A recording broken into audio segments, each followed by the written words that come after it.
Welcome back. We're discussing the dilemma of Muslim charities and donors in America in light of the policies and practices of the U.S. Treasury Department as it pursues the so-called war on terror.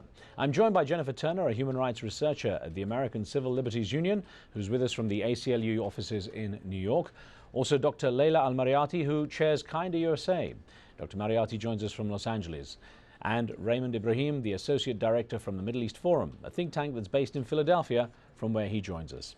Well, if I could get to Dr. Leila Al-Marayati in Los Angeles there, looking at the situation that was being discussed a little earlier of how charities can be shut down on short notice, can be scrutinized and perhaps given no real reason. Tell me what you know or what you're familiar with when it comes to the case of the Kind Hearts charity. I'm only somewhat familiar with the circumstances of that case. And they recently had a favorable ruling saying that the investigation and the freezing of the assets by the government has been determined unconstitutional. And this is the crux of the issue that all of us are dealing with, that while we understand there needs to be a protection of American safety, we have our due process rights to be respected as well. And one of them is to be able to say that we have the right to defend ourselves and to be able to be sure that if the problem is that they can close a charity or to freeze its assets while an investigation is ongoing before they actually present any evidence of wrongdoing. And I think this is a key area that has been dealt with the Kind Hearts organization. Let me get across to Raymond Ibrahim here and ask, I mean, if you've had 7 charities shut down since 9/11, only one has faced conviction, the odds don't look that good. Does it bother you then that President Obama has actually said that he wants to engage more effectively with Muslims, and as we heard in that soundbite earlier, that he was saying that he wanted to make sure that Muslims could, American Muslims could pay their zakat? It doesn't bother me. It's just I'm very curious to understand what that means, and what he has in mind by that. Does that mean he's going to lessen scrutiny, or he's going to, or what he's going to do? It's very unclear. So again, my position is basically that whatever is in the limits of the law should be executed, and I don't know the details of how that works. I don't know if that would grossly retard a charity from going to where it should be going, and all that. But to eliminate it just because of that doesn't seem right to me, based on earlier precedent that in fact we have found cases where this has been happening, and and like I said, it's not some sort of aberration, because it is actually one of the aspects of zakat is to contribute to this. So it can't be that it's completely out of every contributing Muslim's mind. I'm not saying it's the majority, or I'm not giving any numbers, but so long as there is some who are contributing, then I believe there should be certain safeguards included. Let's get Ahmed on the line from the UK. Ahmed's been waiting patiently to join in. So, first of all, we must understand who the terrorist is. To most of the neocons and Zionists, almost every single Muslim, until and unless they abide by their own rules, are terrorists. But one must understand the other side of the coin. The Israelis, the Americans, the British, what they are doing in the world, that tantamounts to terrorism in the eyes of the Muslim.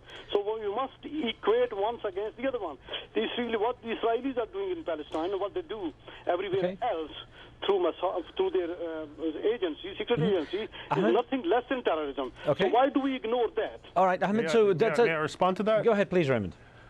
Basically, I completely understand his position, and it's, of course, it's in the eye of the beholder who is the terrorist and who isn't.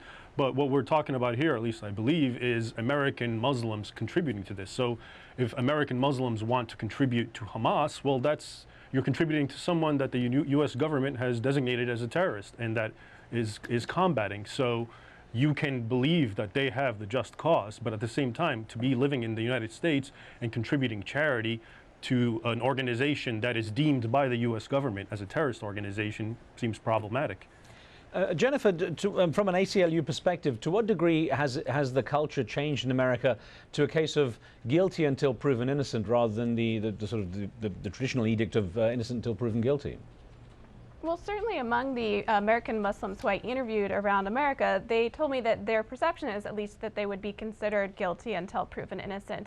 And it's all about perception. Like the government's practices of prosecuting donors or threatening or refusing to reassure donors and closing charities has created a climate of fear such that when observant Muslims want to fulfill their obligation to give in charity, they hesitate. And in many cases, in fact, don't give in compliance with their religion, and that's a huge problem. Dr. Al-Marayati, let's look at the work your organization, Kinda USA, is focused on right now. Do you, to what degree are you facing problems because of what's going on now? To what degree are you finding that people are a little wary of donating, so that that the work you do is being hampered? Well, as I said, I think that the American Muslim community really has stepped up, especially in view of the tragedy that's affected Gaza over the last 6 months with the siege and with the bombings that occurred back in January. So they seem to have overcome that fear. I would also say, with respect to the comments of one of the other guests, that the cases that we're talking about have been dealt with in the courts date back now 7-8 years. And if we look at present day Muslim Americans and what they're interested in doing and who they're interested in helping, in addition to Muslims who are suffering around the world, they want to help their fellow Americans as well in times of need. So I can't say for sure that the climate is persisted in terms of inhibiting people from giving, but people do want to know. They just simply want to know, like any other person donating to any charity wants to know that their money is getting to the intended beneficiaries, and that's the job of our community, to be able to reassure them. And I can tell you that my experience with the Muslim Americans is they're not interested in financing jihad. They are interested in financing and supporting children who are hungry, who need to be educated, women who have been hurt and harmed, and people who are homeless. That's really their primary focus. Raymond Ibrahim, you wrote in a recent article of yours, The Dark Side of Zakat, that Zakat should not be equated with charity. Presumably that's because of the reasons you had mentioned, the issue of the fact it can be, directed in light of jihad and so on. I wonder how you regard the idea of engaging a little more thoroughly to make sure that at least the community, the Muslim community in America, doesn't feel it's being targeted so much, and that perhaps the motivation to be a little more positive might be triggered at least here. Well, going back to your first point, what I originally tried to demonstrate is that in certain Islamic terms are often translated into certain English words. So zakat is immediately translated as charity, and by and large there is of course that element involved in it. But what I had written about in originally my article, and I use zakat as an example, one of several, is to show that what we think of zakat from a Western perspective, to call it charity, is a little stretching in a certain sense. Why, for example, a lot of people will be surprised to find that, again, according to Islamic law, a Muslim is forbidden from bestowing zakat on a non-Muslim, even though the term charity itself would connote some sort of universal beneficence. And so that was the first aspect that I wanted to point out, that in these terms, we take them and we attribute a Western coloring to them. And in fact, there are other elements involved to it that we don't know, and that's what we should become more cognizant of. And so going back to that is the aspect of that zakat, of course, can be and has been used to fund jihadi operations across the world. And I'm sorry, I didn't quite follow your last part. I was just saying, isn't there more benefit to be had by engaging with the American Muslim community, so that they're sort of on board as opposed to feeling even more targeted, as seems to have happened? I completely agree with that, and to that end, I wonder to myself, I don't know the logistics involved in getting law enforcement to scrutinize Islamic charities, but I also think to myself, if you have nothing to hide and if you're fully transparent, I would hope that the process would go by smoothly. And so, let me give you an example. If you look at me, I'm this large bearded man whose last name is Ibrahim. When I go into airports, I get a couple of stares, and I'm often I spend a little more time at the gates.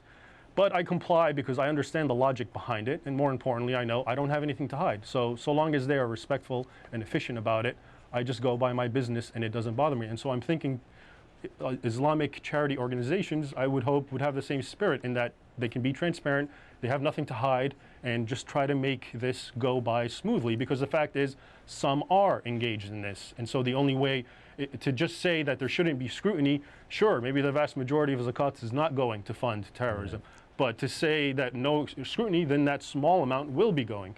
And so we need a balance. Well, there, unfortunately, we've run out of time. It's a shame. There's so much more to discuss. I want to thank all three of you for taking part in the debate. Thank you. Thank you. Thank you. Thank Thank you. you.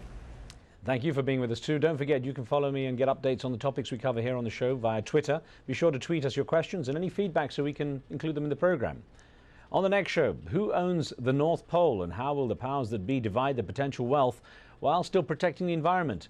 The issue takes on more urgency with climate change melting the frozen north and new mining projects and shipping lanes opening up in the Arctic. Join us for that. From me and the team, we'll see you next time.